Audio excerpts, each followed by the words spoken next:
Hey everybody, how's everybody doing? It's been a while. So, once in a while when in this hobby you come across a radio and you just shake your head and wonder how this thing was ever sold and used. Well, I think I've reached that pinnacle moment here. So this is a Crosley Model 9-302. It's a 5-tube mini 9-pin, I think made in 1949, and it's a portable radio, so it supports both battery and power, electric.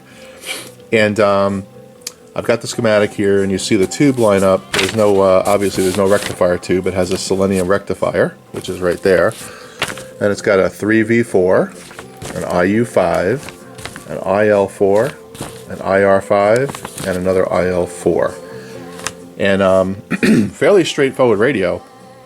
Nothing unusual, except the one that I have, someone removed all the battery parts. So all the connections and did a connection here with masking tape, which we know is a no-no.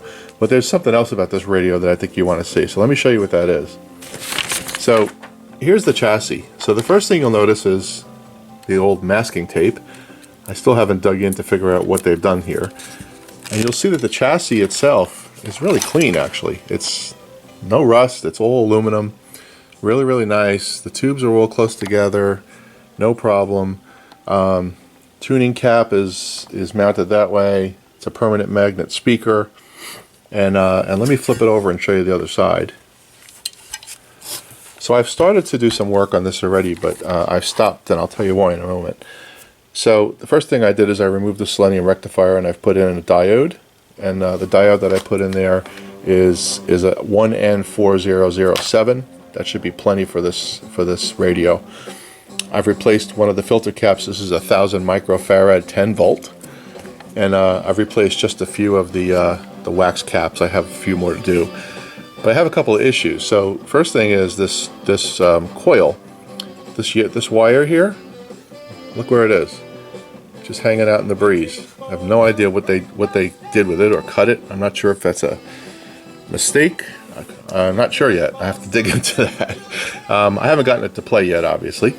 I did put in a new power cord because the one that was there wasn't any good. But that's not the unique part about this amp. So let me show you what the unique part is. So in order to do that, the first thing I have to do is show you the case. So let's put that aside. It's actually a really nice looking case. So there's the case there. It's got like a crocodile kind of covering on it, and it's in pretty good shape, and it's got that nice emblem, and I'm sure with a little polish I can get this to look really good. But the interesting part about this is what I'm going to show you now. So flip this thing around, and you'll see that the chassis just kind of mounts up in the top of this thing here, right? And if I look at the chassis here, let me flip this around for a minute and show you. So if you look at the chassis, see that hole right there? And you see that hole right there? Well, that goes up in here. And guess what what those holes are for? You're never going to guess. The handle. Handle's made out of metal, in case you could see it. And what they do is they put the handle through the top of the case, and it actually protrudes down through the chassis. And you're supposed to put some wire on the ends in those holes to hold it in.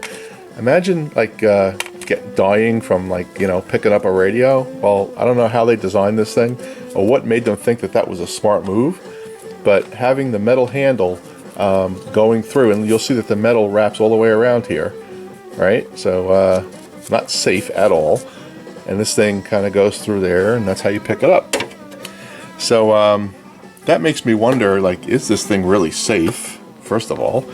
Especially that they've got some metal protruding through here. And if you look underneath on the chassis, you see the holes there? I mean, there's a whole bunch of crap around those holes, right? It's not like it's empty. There's a bunch of stuff happening here. So, so I have to really think about this one. Do I really want to restore this one? Is this really worth saving? Now, I know you're probably just frowning and saying, oh, come on, you got to save it. You can't let a good radio go to waste. I won't, but I'm going to have to find a way to make that handle safe, because I don't think that's a great idea. to have that handle floating around at the bottom of that chassis with 200 volts DC. Don't know. I looked on the internet. I don't see a lot of these radios. I mean, they're there. I've seen a few websites that have them, but not a lot about the chassis.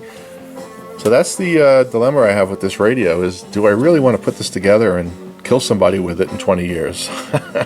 I have to think about that. One thing I may try to do is dip the handle in some type of plastic, but I don't think it's going to fit if I do that. So I've got that struggle to think about here. Or I can possibly replace this with some kind of plastic, take this metal off.